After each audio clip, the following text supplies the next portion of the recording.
Hello everyone. जैसा कि आप लोगों में से बहुत सारे लोगों का यह प्रश्न होता होगा कि मैथमेटिक्स में जो भी कुछ हम पढ़ते हैं उसका हमारे डेली लाइफ से क्या रिलेशन है। तो आज हम बात करेंगे क्वाड्रेटिक इक्वेशन के बारे में कि क्वाड्रेटिक इक्वेशन हमारे रियल वर्ल्ड सिचुएशन से किस तरह से रिलेटेड है।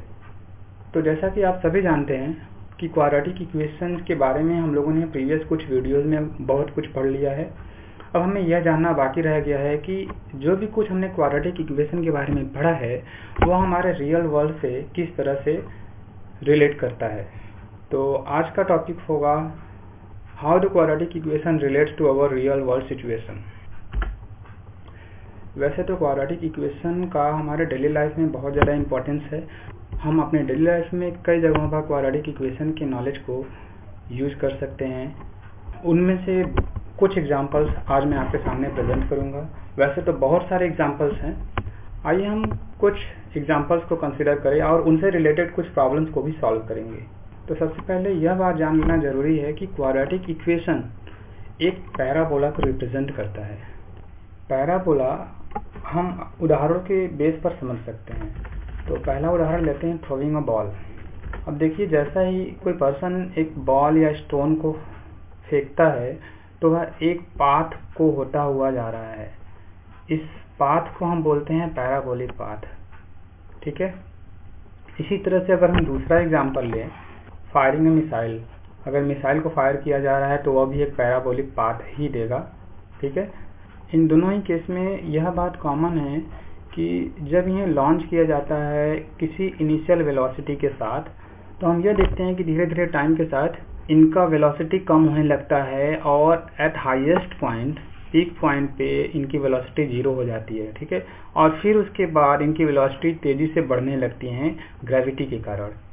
और इसी रिलेशन को, यानी कि टाइम के साथ इनकी हाइट, किसी समय में इनकी हाइट यहाँ पर कुछ होगी और हर एक पॉइंट पे इस ऑब्जेक्ट की हाइट डिफरेंट होगी। तो अगर हम हाइट और टाइम में एक ग्राफ ड्रॉ करेंगे तो हमें एक पैराबोला मिलेगा और वह पैराबोला एक क्वाड्रेटिक इक्वेशन को रिप्रेजेंट करेगा।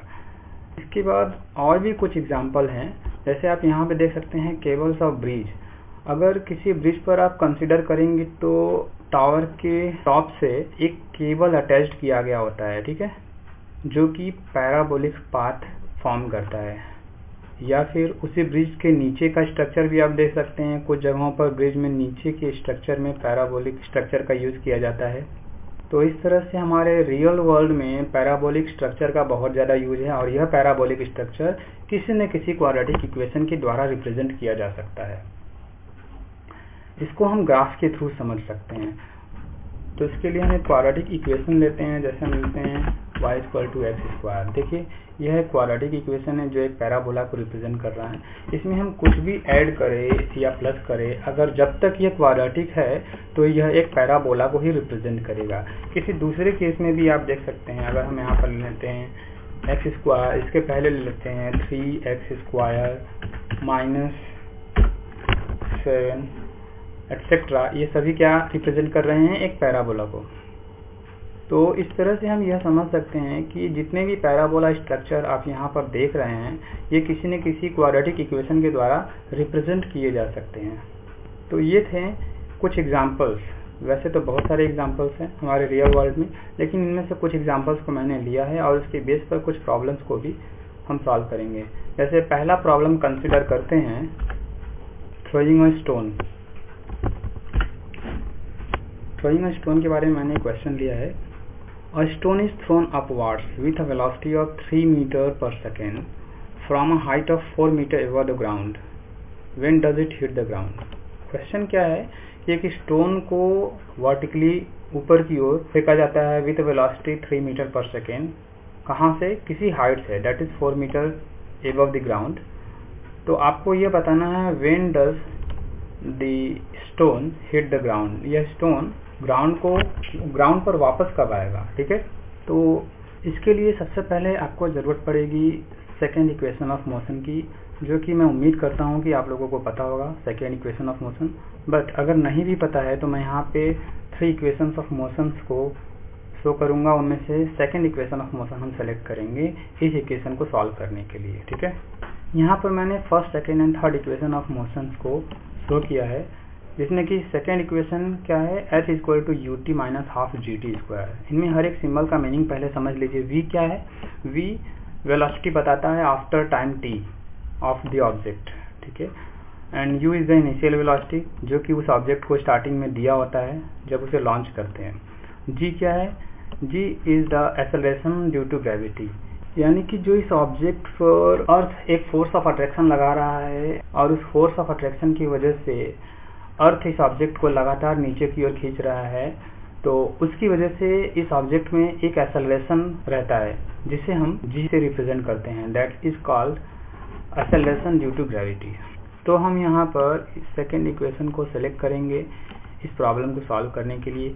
क्यों सेकेंड इक्वेशन को ही सिलेक्ट करेंगे, यह भी आपके मन में क्वेश्चन हो सकता है। तो आइए देखते हैं कि हम सेकेंड इक्वेशन को ही क्यों सिलेक्ट करेंगे। पहली बात, यहाँ पे पूछा जा रहा है when does it hit the ground, यानी t की वैल्यू पूछी जा रही है, t तीनों में है। उसके बाद हम ये नोटिस करेंगे कि वेलोसिटी दी हुई है। वेलोसिटी कौन सी वेलोसिटी है, इनिशियल वेलोसिटी है, यानी लॉन्चिंग वेलोसिटी दी हुई है 3 मीटर पर सेकेंड, यानी कि u का होना कंपल्सरी है। g हमें पहले से पता है क्योंकि g की general value 10 metre per second square round of figure में मानी जाती है, इसलिए g हमें पहले से पता है। u भी हमें क्वेश्चन से पता है, t हमें पता करना है, और h दिया हुआ है। क्या दिया हुआ है, 4 metre above the ground. This is not the h, यहाँ पर 4 मीटर h नहीं है। क्वेश्चन कह रहा है when does it hit the ground, यानी कि जब ये ऑब्जेक्ट वापस ग्राउंड पर आएगा उस समय उसकी हाइट क्या होगी। उस समय उसकी हाइट ग्राउंड से कुछ नहीं होगी, यानी 0 होगी। तो h की वैल्यू 0 दी हुई है, तो आपको क्या मिल रहा है, यहाँ पर h की वैल्यू मिल गई है, u की वैल्यू मिल गई है, g की वैल्यू मिल गई है, और सिर्फ t की वैल्यू निकालनी है। तो हम h, u और g की वैल्यूज को इस इक्वेशन में पुट करेंगे तो हमें t की वैल्यू वो आसानी से मिल जाएगी, जबकि बाकी दो इक्वेशन में v भी होना कंपलसरी है t निकालने के लिए। v मतलब velocity of the object after time t, किसी टाइम t के बाद वेलोसिटी इसकी कितनी होगी, जो हमारे पास नहीं है, इसलिए हम यहाँ पर सेकेंड इक्वेशन को ही सिलेक्ट करेंगे। तो मैं इसे कॉपी कर लेता हूँ। सॉल्व करने के लिए सबसे पहले हम लिख देंगे using second equation of motion we have this. अच्छा, एक चीज और ध्यान देने वाली बात यहाँ पर यह है कि इस क्वेश्चन में कहा जा रहा है 4 मीटर एबव द ग्राउंड। यहाँ पर h हमें उस हाइट को बता रहा है ऑब्जेक्ट की जब वह ऑब्जेक्ट ग्राउंड से लॉन्च किया जाता है, यानी कि यह किसी हाइट से जो लॉन्च किया जा रहा है, ऑब्जेक्ट ग्राउंड से जब लॉन्च किया जाएगा तो के लिए सेकेंड इक्वेशन का फॉर्मूला है। क्वेश्चन में कहा जा रहा है कि 4 मीटर एबव द ग्राउंड से लॉन्च किया जा रहा है अगर ऑब्जेक्ट को, तो इसका मतलब कि हमारा इक्वेशन कुछ यूं हो जाएगा, h is equal to h naught plus u t minus half g t square. ये h नॉट क्या आ गया, h नॉट मतलब h यहाँ पर 0 है। 0 क्या बता रहा है कि स्टार्टिंग में जब टाइम शुरू ही नहीं हुआ है, ठीक है, टाइम शुरू ही नहीं हुआ है तो उसकी हाइट कितनी है, इनिशियल हाइट दिया हुआ है 4। तो हम यहाँ पर फार्मूले में थोड़ा सा चेंज कर देंगे, हालांकि हमारा फार्मूला वही है, उसमें एक कंडीशन दे दिया है कि ऑब्जेक्ट को 4 मीटर एबव द ग्राउंड से लॉन्च किया जा रहा है, इसलिए हम इस फार्मूले का यूज करेंगे। तो हम यहाँ पर लिख भी देंगे since h not is given. तो आगे क्या हो जाएगा, हम h नॉट की वैल्यू को रख देते हैं यहाँ पर।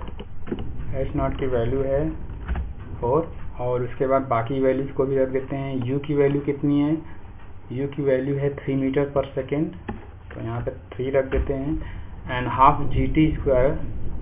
g की जनरल वैल्यू होती है 10 मीटर पर सेकेंड स्क्वायर, तो हम इसको भी रख देते हैं। फाइनली अगर हम इसको सॉल्व करेंगे तो हमें क्या मिल जाएगा, अगले लाइन में हाफ 10 को हम डायरेक्ट लिख सकते हैं 5t स्क्वायर। तो आप यहाँ पर देख सकते हैं कि हमें एक क्वाड्रेटिक इक्वेशन मिल गया है, ठीक है, जिसमें कि t क्वाड्रेटिक है, t की एक्सपोनेंट 2 है, that is the greatest exponent, so the degree of this equation is 2 and hence it is called the quadratic equation। और अगर हम इस क्वाड्रेटिक इक्वेशन को ग्राफ पे ड्रॉ करेंगे, डायरेक्टली मैं ग्राफिंग कैलकुलेटर का यूज़ कर रहा हूँ ग्राफ पे ड्रॉ करने के लिए। मैं कॉपी कर लेता हूँ, यहाँ से मैं ग्राफिंग कैलकुलेटर से इन दोनों को रिमूव करके यहाँ पर इसको कर देता हूँ। तो आप देख सकते हैं यह हमारे पास एक पैराबोला मिल गया है करस्पॉन्डिंग इक्वेशन का, जहाँ पर ये शो कर रहा है कि जब t की वैल्यू 0 है, ध्यान दीजिएगा यहाँ पर x एक्सिस जो है वह एक्चुअली t को रिप्रेजेंट कर रहा है, क्योंकि जनरली आप सभी जानते हैं कि किसी भी क्वाड्रेटिक इक्वेशन में h के जगह पर y होता है और t के जगह पर x होता है। तो हम t को x एक्सिस पे कंसीडर करेंगे एंड h को y एक्सिस पे कंसीडर करेंगे, ठीक है। तो यहाँ पर t क्या बता रहा है, time, that is 1 second, 2 second, 3 second, 4 second, and h क्या बता रहा है, हाइट इन मीटर, क्योंकि हमारे क्वेश्चन में मीटर यूज हुआ है, ठीक है। 3 metre per second, 4 metre above the ground. तो हम यहाँ पर क्वेश्चन के अकॉर्डिंग हमारा हाइट यहाँ पर y एक्सिस पे रिप्रेजेंट किया जाएगा, that is in metre, 1 metre, 2 metre, 3 metre, 4 metre. अब आप देख सकते हैं यहाँ पर क्वेश्चन जैसा कह रहा है कि स्टार्टिंग हाइट उसकी 4 है, यानी कि जब t की वैल्यू 0 है, यह t है, जब t की वैल्यू 0 है तो इनिशियल हाइट क्या होगा ऑब्जेक्ट का, 4। यहाँ पर आप देख सकते हैं h की वैल्यू 4 होगी, ठीक है। और इसे 3 मीटर पर सेकेंड की वेलोसिटी से लॉन्च किया गया है, तो यह ग्राउंड को कब हिट करेगा, आप यहाँ पे देख सकते हैं 1.243 सेकेंड में, दैट इज अप्रोक्सीमेटेड टाइम। तो अलजेब्रिकली आप कैसे t की वैल्यू इतना पा सकते हैं वो भी देख लेते हैं। अलजेब्रिकली पाने के लिए आपको यहाँ पर h की वैल्यू 0 करनी होगी। क्यों? क्योंकि आपको पता है कि जब यह ऑब्जेक्ट ग्राउंड पर पहुंचेगा तो h की वैल्यू 0 होगी, इसलिए अगर हम यहाँ पर h की वैल्यू को 0 कर देते हैं तो ये हमें एक क्वाड्रेटिक इक्वेशन मिल गया है। इस क्वाड्रेटिक इक्वेशन को जब हम सॉल्व करेंगे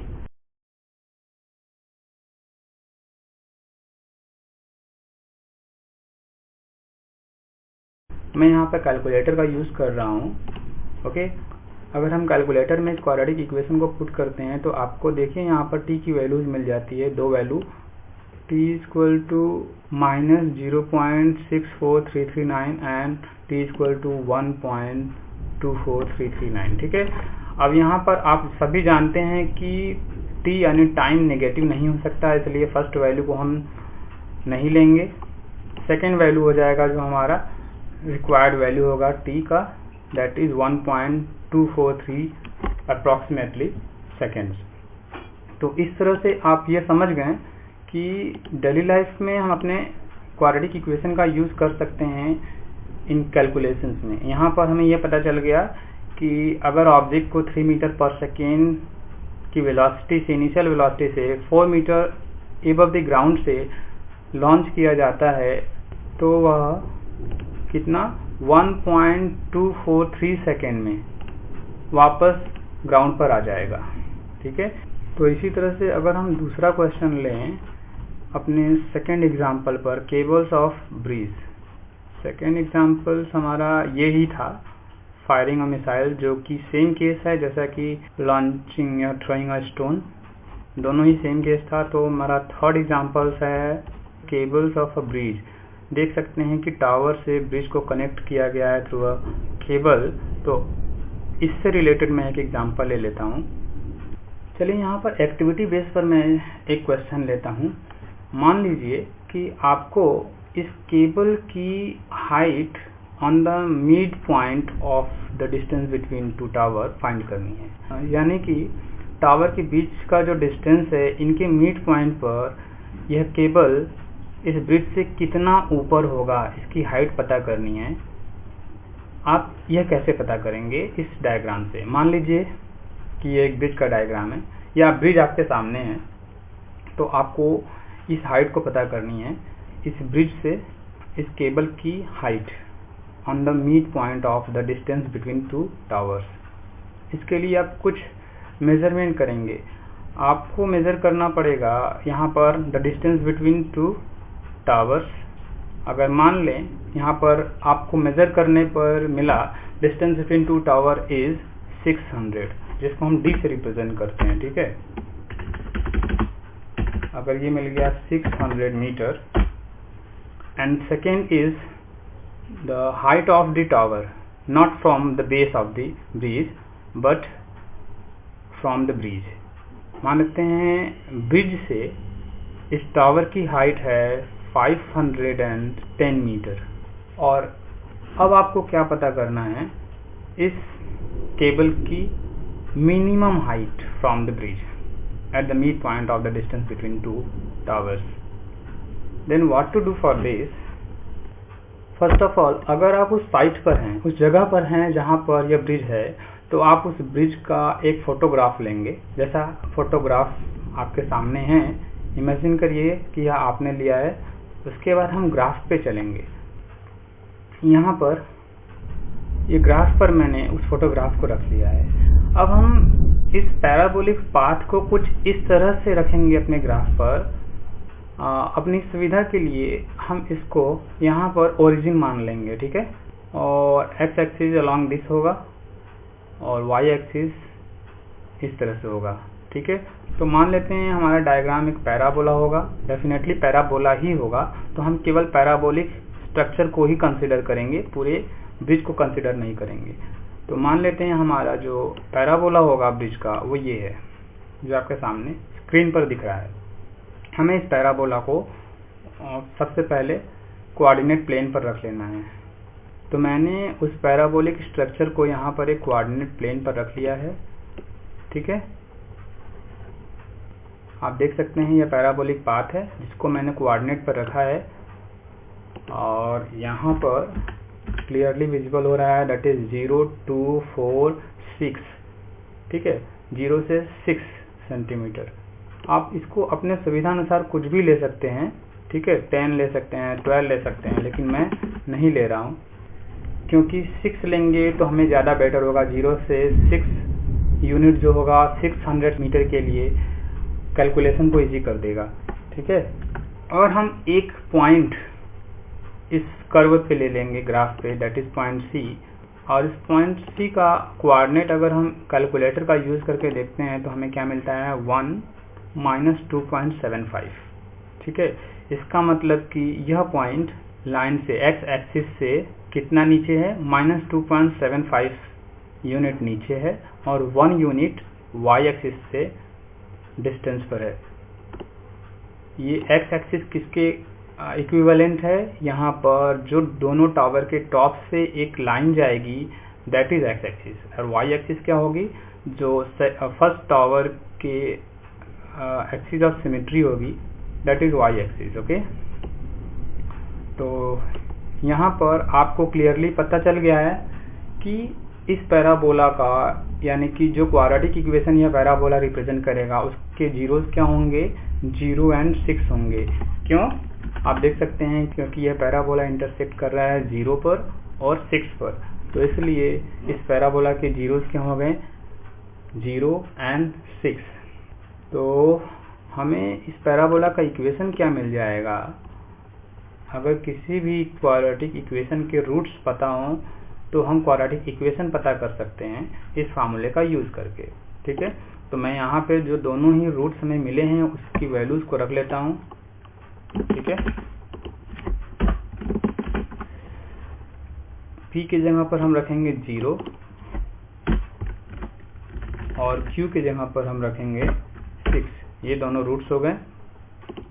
आगे अब ये ध्यान देने वाली बात है कि जो तीसरा पॉइंट यहाँ पर C है, तो इसका मतलब ये है कि पॉइंट C का कोऑर्डिनेट इस पैराबोला के इक्वेशन को, यानी कि हमारे क्वाड्रेटिक इक्वेशन को सेटिस्फाइड करेगा।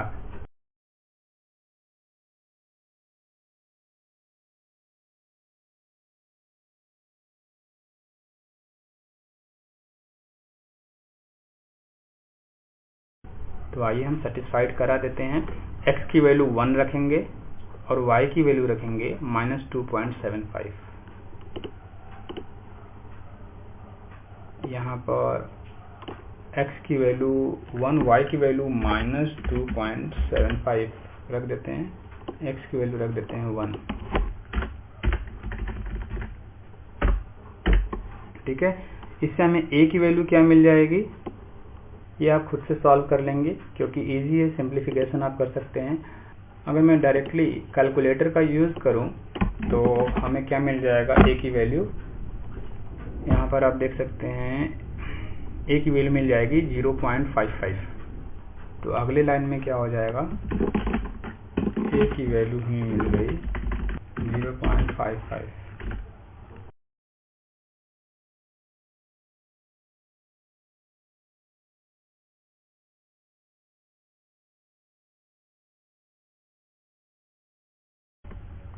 ओके, तो ये है हमारा रिक्वायर्ड क्वाड्रेटिक इक्वेशन जो कि उस पैराबोला को रिप्रेजेंट कर रहा है जो इस ब्रिज के केबल द्वारा रिप्रेजेंट होता है, ठीक है। अब हमें करना क्या है, इस ब्रिज के केबल की हाइट पता करनी है, इस ब्रिज से मिनिमम हाइट। उसके लिए हमें इस क्वाड्रेटिक इक्वेशन को, जो कि क्वाड्रेटिक फॉर्म में नहीं है, हमें vertex form of quadratic equation के फॉर्म में लिखना होगा, ठीक है। तो सबसे पहले हम इस इक्वेशन को vertex form of quadratic equation के फॉर्म में रिप्रेजेंट कर लेंगे, ओके। उसके लिए हम इसको यहाँ पर सॉल्व करके लिख लेते हैं। x माइनस 0 का मतलब x हो जाएगा, तो y इक्वल टू हो जाएगा 11/20 x माइनस 6। अगले लाइन में हम क्या करेंगे, ये देखिए अगले लाइन में x को अंदर इंटर कर दिया गया है। मतलब हमें करना क्या है, फाइनली हमें इस फॉर्म में लिखना है। उसके लिए हम यहाँ पर कंप्लीटिंग स्क्वायर मेथड का यूज करेंगे, जो आप लोगों ने प्रीवियस वीडियोस में सीखे होंगे, पहले के कुछ वीडियोस में, ठीक है। अगर आपने अभी भी नहीं सीखा है कंप्लीटिंग स्क्वायर मेथड, तो आप ऊपर आई बटन पर क्लिक करके या नीचे डिस्क्रिप्शन में दिए हुए लिंक पर क्लिक करके उस वीडियो को देख सकते हैं, क्योंकि कंप्लीटिंग स्क्वायर मेथड जानते होंगे तो ही आगे का स्टेप क्लियर होगा, ओके। तो यहाँ पर क्या किया गया है, x को अंदर इंटर करके x स्क्वायर माइनस 6x किया गया है। उसके बाद हम कंप्लीटिंग स्क्वायर मेथड का यूज करेंगे। देखिए इस लाइन में कंप्लीटिंग स्क्वायर मेथड का यूज किया गया है। 11/20 x square minus 2ab, 6x को तोड़ दिया गया है, minus 2ab plus b square, minus b square minus किया गया उतना ही कंप्लीटिंग स्क्वायर फॉर्म में लिखने के लिए। अगले लाइन में हम क्या करेंगे, ये देखिए अगले लाइन में ये a square minus 2ab plus b square के फॉर्म में है। तो यहाँ से यहाँ तक के टर्म्स को हम क्या लिख सकते हैं, a माइनस b का होल स्क्वायर जो लिखा गया है, और माइनस का 9 जब इस ब्रैकेट से आउट होगा तो 11/20 से मल्टीप्लाई हो जाएगा, ठीक है, जो कर दिया गया है। अगले स्टेप में हम क्या करेंगे, इनको मल्टीप्लाई कर देते हैं सीधा, तो माइनस 99/20 हो गया। वन मोर स्टेप, हम इसको उस फॉर्म में लिख देते हैं, प्लस कर देते हैं माइनस ब्रैकेट में करके 99/20। तो ये हमारा आप देख सकते हैं उस फॉर्म में आ गया है। जो इक्वेशन फॉर्म है वह है vertex form of quadratic equation, a x minus h का whole square plus k, a यानी 11/20 x माइनस h का होल स्क्वायर प्लस k, ठीक है। तो पहले ये बात जान लीजिए कि यहाँ पर जो a, h और k हैं वो हैं क्या। a एक रियल नंबर है जिसकी वैल्यू कोई भी रियल वैल्यू हो सकती है, h और k भी रियल वैल्यू ही हैं, बट यहाँ पर ये h और k कोऑर्डिनेट्स देंगे वर्टेक्स के, ठीक है। यहाँ पर h k क्या है, vertex coordinates of the vertex of the parabola. तो यहाँ पर हमें h की वैल्यू क्या मिल जाएगी, 3 कंपेयर करने पर, और k की वैल्यू मिल जाएगी माइनस 99/20। एच के इज इक्वल टू 3 माइनस 99/20, या हम ये भी लिख सकते हैं 3 माइनस, यहाँ पर माइनस 99/20 को हम सॉल्व करेंगे तो हमें मिल जाएगा माइनस 4.95। तो वर्टेक्स ऑफ पैराबोला हमें मिल गया। तो वापस से हमें ग्राफ पे चलते हैं क्योंकि हमारा आंसर मिल गया है। ग्राफ यहाँ पर है, देखिए अगर हम वर्टेक्स को यहाँ पे रिप्रेजेंट करते हैं तो क्या मिलता है, h एक पॉइंट है जो मैंने लोकेट किया है, तो मिल गया है 3 माइनस 4.95 कोऑर्डिनेट मिल गया। इसका मतलब क्या है कि यह वर्टेक्स एक्स एक्सिस से कितना नीचे है, -4.95 यूनिट, जो कि हमें ये बता रहा है कि टॉप ऑफ द टावर से ब्रिज का जो केबल है वह कितना नीचे है, -4.95 यूनिट। क्योंकि ब्रिज में देखिए यहाँ पे दोनों टावर के बीच का डिस्टेंस 600 मीटर था और मैंने लिया है 6 यूनिट। इसका मतलब कि 100 से डिवाइड किया गया है। तो फाइनली हमें आंसर में 100 से मल्टीप्लाई कर देना पड़ेगा हमारा फाइनल आंसर पाने के लिए। अगर हम -4.95 में मल्टीप्लाई कर दें 100 का, तो हमें क्या मिल जाएगा, -495, दैट इज मीटर। अब देखिए डिस्टेंस या हाइट को हम माइनस में मेजर नहीं करते, इसलिए 495 मीटर ये हमें क्या मिल रहा है, टावर के टॉप से इस केबल का meet point, that is 495 metre. जबकि क्वेश्चन में कहा जा रहा है कि इसका हाइट, टावर का हाइट 510 मीटर है फ्रॉम द ब्रिज से। तो 510 में से अगर हम इस हाइट को निकाल देंगे, दैट इज 495, तो हमें क्या मिल जाएगा, 510 minus 495 is equal to 15 metre. ठीक है, तो इस तरह से आपने पा लिया कि जो हमारा रिक्वायर्ड हाइट है, height of the cable from the bridge is 15 metre. ये हमारे डेली लाइफ से रिलेटेड दूसरा एग्जाम्पल था। इसी तरह से और भी बहुत सारे रियल वर्ल्ड एग्जाम्पल्स है जिसमें हम क्वाड्रेटिक इक्वेशन के कॉन्सेप्ट का यूज करते हैं। तो आई होप कि आज के इस वीडियो में आपको यह बात क्लियर होगा कि किस तरह से क्वाड्रेटिक इक्वेशन के कॉन्सेप्ट का हमारे रियल वर्ल्ड में यूज होता है। अभी के लिए बस इतना ही। Thanks for watching.